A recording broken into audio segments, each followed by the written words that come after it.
Trump and his supporters are absolutely melting down after Time magazine caught Trump having a bit of a bad hair day, I guess. So Donald Trump went on Truth Social and he posted this. Time magazine wrote a relatively good story about me, which I feel like is really underselling it.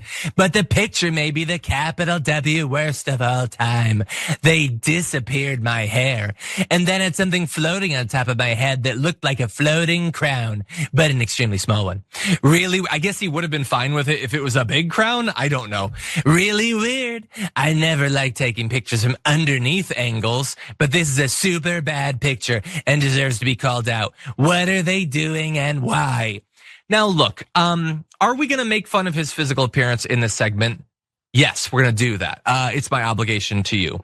But also, I think I'm gonna try to be fair to Time magazine. Because let's bring up the picture. So this is the actual Time magazine picture.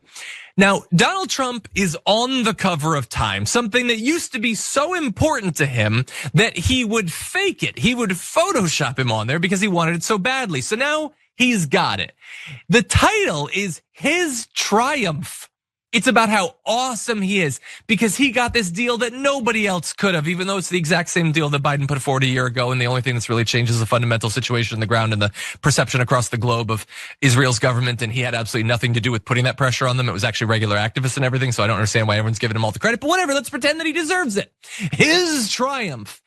And look, he wants to look hot in the picture. And I get that. Everybody wants to look hot in a picture. I want to look hot in a picture someday. I've been waiting my whole life. But the issue is that Time has to work with the material they're given.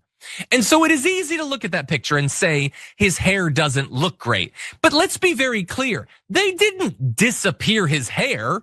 That's what the tiny little cotton candy-like wisps of fake hair that he's put over his, in actuality, bald scalp look like when light shines through it. And the reason they're doing that angle is it's his triumph. The sun is shining down on him. It's supposed to be positive. Now, I know that he's used to putting out like, photos of him being booked and everything, and photos of him with like blood on him that might even be real. Like he likes like grim photos and everything, but that's like an optimistic photo. And honestly, like if you're gonna be critical of it, let's put that photo back up. He's focusing on the hair. I don't think that's the part he should focus on if he has an issue with the photo or the angle, by the way. There's some other anatomic stuff that I would have a problem with.